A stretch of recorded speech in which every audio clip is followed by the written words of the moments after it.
how much to spend, how much to tax. For years, the occupants of number 10 have claimed they could spend more without taxing us more, leaving the chancellors in number 11 to balance the books. All too often they've failed. Now we're living with the consequences. In this series, I've been finding out how we got here and examining the demands on the people who have to make the nation's sums add up. Right now, the economy is facing the tightest squeeze in decades, and it hurts. We put pressure on the Chancellor to spend more and more, and then we're incredibly resistant to paying more tax to pay for it. So why can't politicians protect the have-nots by taxing the have-lots? It may not be that simple. Taxes are, for the very rich, effectively voluntary. I think taxes are totally voluntary for the very rich. What about those who are not rich, but are certainly better off? It's not that I don't want to pay anymore, but I feel like we haven't got any more to give. And why can't they simplify the bewilderingly complex taxes on what we spend and buy? That one doesn't pay. That one does pay VAT. Why? Don't ask me, I'm not the Chancellor. Why don't chancellors tax us enough to pay for all the things that we say we want them to spend money on?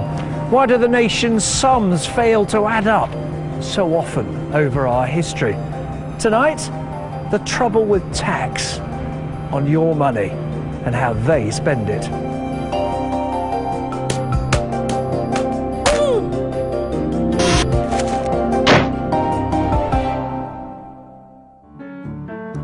Let's begin at the beginning. What is tax? We know what it is, don't we? It's the government chasing us for our hard-earned cash. Are you a taxpayer? Yeah. Could I have £5? Because there's somebody over here who needs it more than you. I'm just trying to get money off taxpayers to give to some other people. Are you happy to pay a bit more? You probably pay your taxes already, don't you? I do, mate. Yeah. Too much? Too much. I wondered if I could just have some of your money to give someone who needs it. Would that be all right? I need it myself. You need it yourself? Yeah. Where am I going to get it from then? Manchester's full of good people, but giving money to total strangers is perhaps asking a bit much. Though that's what politicians do. Do you mind, there's somebody in need over there. Could I have £5 to give it to you? I've just got enough for myself at the minute. Have you? You don't want to give it to the lady over there? I can't afford to. She needs it, she's got children. I can't afford to, I need it.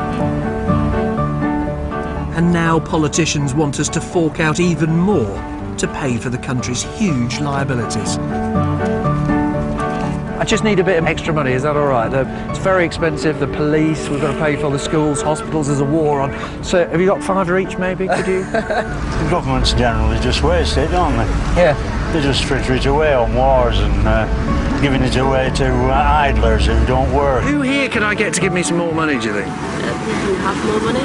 Who are they? What do I have to look for? People in suits? So I'm very sorry to stop you in your lunch break. Not at all. Have you got your wallet on you?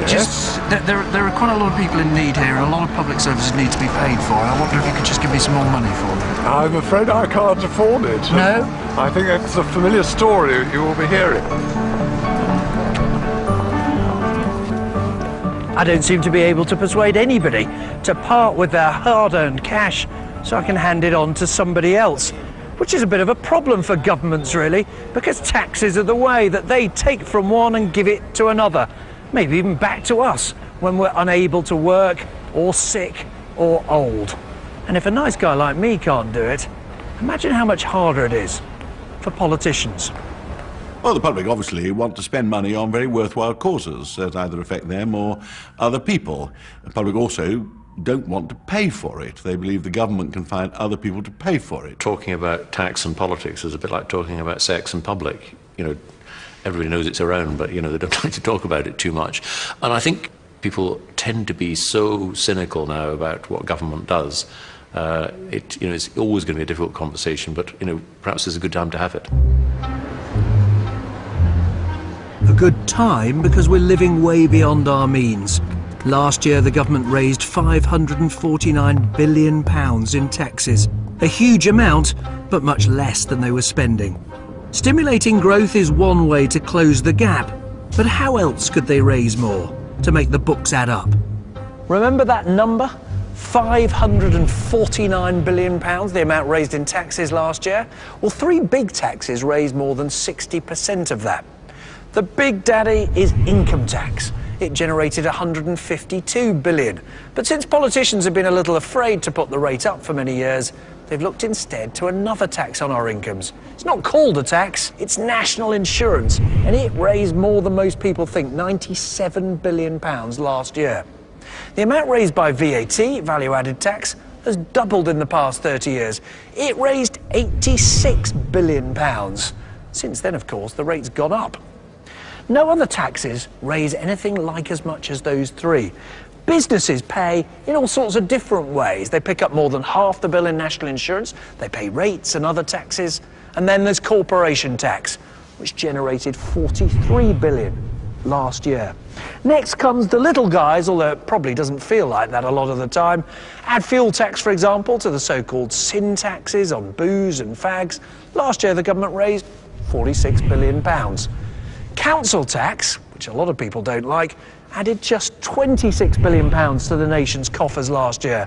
And then there are all those little ones that we like to curse. Stamp duty when you buy a house, £6 billion. Inheritance tax, £3 billion. And you can't even fly away from the problem without paying tax on that plane ticket, £2 billion. So short of inventing an entirely new tax, there are your options.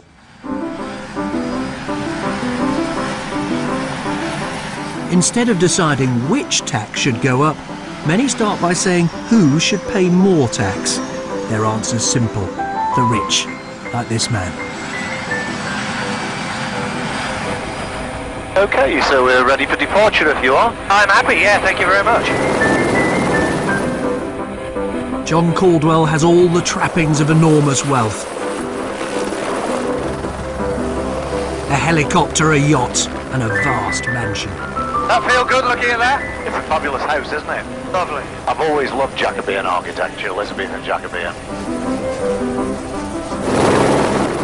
Caldwell's a great British success story. His Phones for You mobile phone business created thousands of jobs, and when he sold it, netted him £1.5 billion.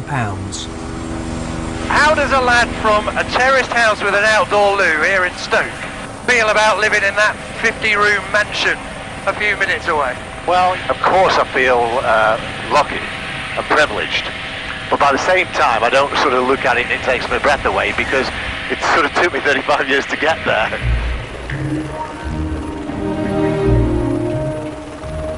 In some countries, the super rich have asked to pay more tax to help clear their country's debts. Here, billionaires like John Caldwell aren't keen to follow suit. How much can you tax the rich before they vote with their feet and decide to leave the country, and then the revenue to the exchequer is reduced rather than increased? And have you got a sense of how much tax you've been paying in the last few years? I've got a very great sense of the tax I've paid, but I don't know whether you could even stand the number. Go on. Well, if we go from what I've already paid since selling the business, and then include what is due and going to be paid, we are definitely talking of around about £280 million. Caldwell's proud that that sum could pay to build 14 brand new secondary schools. But he doesn't like paying his tax one little bit. You choose to give quite a bit of cash now to charities. Why do you feel better about doing that than paying your tax bill? Do you know, there's no comparison. I'm sorry. It takes my breath away, to be honest, because we run our charity and all my charitable works like a business, and we make every last penny really count. That is incredibly satisfying, and because I do it voluntarily, it's even more satisfying.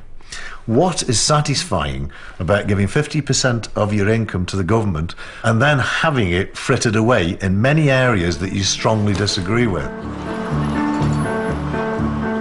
Few people like taxes, no matter how rich they are. Parliament echoes to the sound of past struggles to prize more from the wallets of the wealthy. The biggest tax of them all was invented specifically to target them. 200 years ago, like today, Britain faced a mighty big bill.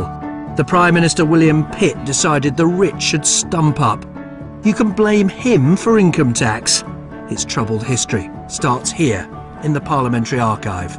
So, we're in the original Act room and the original income taxes right here. This is the original Income Tax Act of 1799. So if I bin that, I can get rid of having to pay any tax? I fear it doesn't quite work like that. If I just take it off the shelf. You can live in hope, can't you? Indeed. This is it? This is it. This is the original. At the time? As written out in Parliament while the bill was being passed. When first introduced, income tax was solely for the wealthy. Those earning over £200 a year would pay 10% of their earnings. Most gracious Sovereign, we, your Majesty's most dutiful and loyal subjects, the Commons of Great Britain in Parliament assembled, for granting to His Majesty an aid and contribution for the prosecution of the war. This great act was introduced to deal with what's now a familiar problem, a whopping great budget deficit, but in particular to deal with the costs of war. And because the idea was so unpopular, then as well as now, the writers of this document convinced themselves that it would be temporary. But of course, income tax is still with us. Over the years, more and more people have had to pay it, and time and again when things got tough, politicians turned to the wealthy.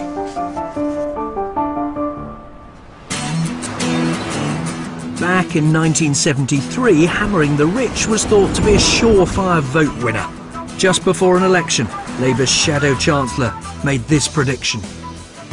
I warn you, there are going to be howls of anguish from the 80,000 rich people who are rich enough to pay over 75% on the last slice of their income. Dennis Healey boasted that he'd squeeze the rich till the pips squeaked. At the Treasury, he went further, raising the top rate of income tax to 83%. It was in fact the Stones, not the Pips, that did the squeaking. They and other celebrities complained bitterly. Basically, I mean, we have to give all the money to the revenue, bless them. I mean, they should really be promoting the tour. I mean, they're doing very well out of it. The Rolling Stones could avoid their soaring tax bill by rolling out of Britain, along with Rod Stewart, Michael Caine and countless other wealthy people, leaving Labour to be branded the High Tax Party.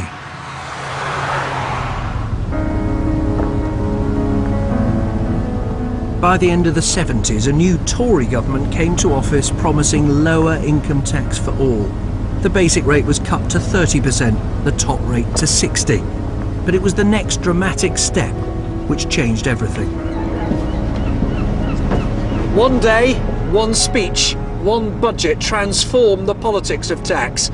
It was March the 15th, 1988, when Margaret Thatcher's Chancellor, Nigel Lawson, cut not just the basic rate of income tax, but slashed the top rate too.